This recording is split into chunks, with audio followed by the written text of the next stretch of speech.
Assalamualaikum warahmatullahi wabarakatuh. Perkenalkan, nama saya Tania Agustin Suryani dari BKI kelas 4A dengan NIM 12240224093 ingin menjelaskan tentang etika bisnis dan badan usaha. Etika bisnis adalah sebuah ilmu yang berisi tentang cara melakukan kegiatan berbisnis yang mencakup seluruh aspek di dalamnya, seperti hubungan dengan individu, hubungan dengan perusahaan, dan hubungan dengan masyarakat. Etika bisnis juga biasa disebut sebagai etika terapan. Menurut Hill and Jones, etika terapan adalah sebuah ilmu yang berisi tentang cara membedakan mana yang baik dan mana yang benar, dan memberi bekal kepada pengusaha untuk mempertimbangkan setiap keputusan yang ingin diambil.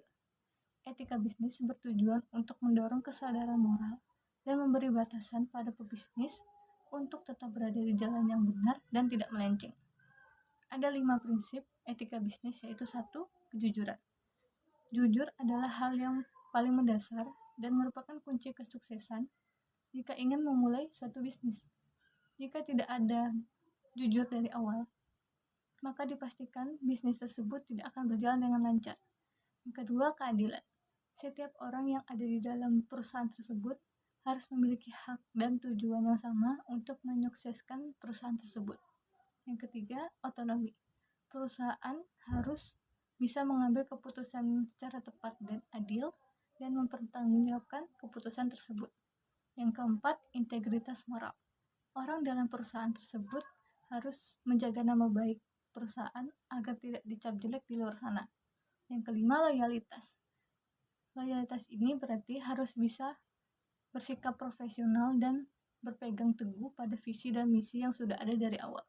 Contoh etika bisnis yaitu menyebutkan nama, berdiri saat perkenalan, bayar tagihan saat mengundang, yang terakhir tidak lupa mengucapkan terima kasih. Selanjutnya, badan usaha. Badan usaha adalah sebuah kesatuan organisasi yang memiliki tujuan untuk mendapatkan keuntungan atau laba.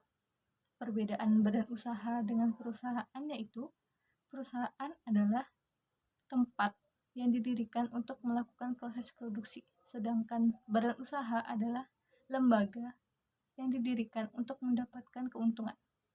Jenis badan usaha dibagi menjadi dua, yaitu state capital dan private capital.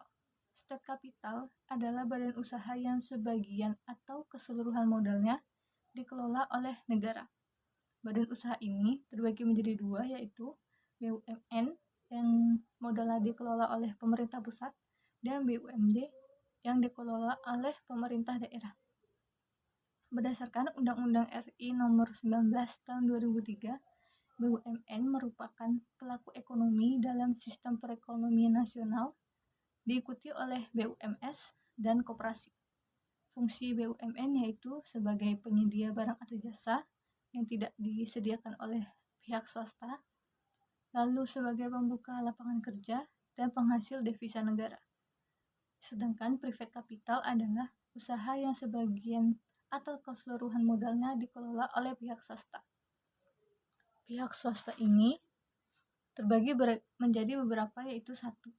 Perusahaan perseorangan, yaitu badan usaha yang dimiliki oleh satu orang dan orang itu harus bertanggung jawab dalam semua kegiatan dan kewajiban yang ada di dalam perusahaan tersebut.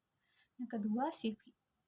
CV adalah badan usaha yang didirikan oleh dua pihak yang terbagi atas pihak aktif dan pihak pasif.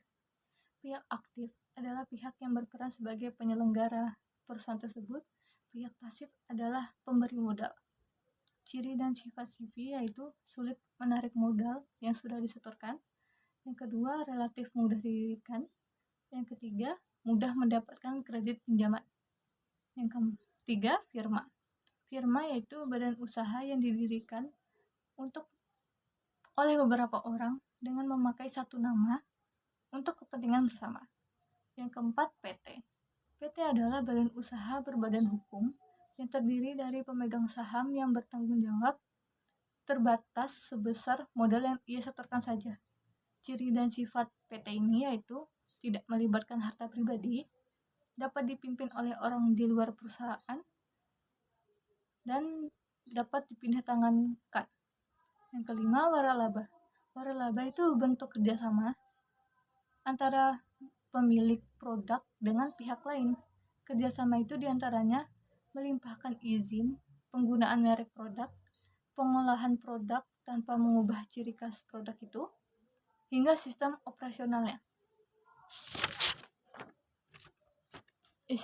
Istilah dalam waralaba yaitu ada dua, franchiser yang artinya pemberi waralaba, yaitu badan usaha atau perseorangan yang memberi hak kepada pihak lain untuk menggunakan produknya.